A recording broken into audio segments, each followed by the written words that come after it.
Assalomu alaykum. Bugungi vazni qo'shiq bilan boshlasam.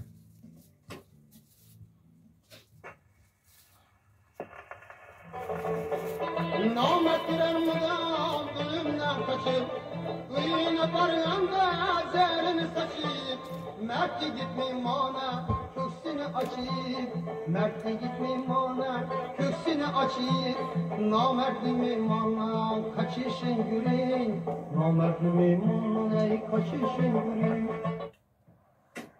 Bu qo'shiq matnini 18-asrda Qoraqum cho'llarida yashagan shoir Maxtumquli yozgan. O'sha paytda har 400 kilometrda bitta o'tov bo'lgani bois mehmonni uyga kiritmasangiz, cho'lda bo'ri-yu shoqolga yem bo'lishi tayin edi. Mehmonxona degan narsa ham yo'q edi.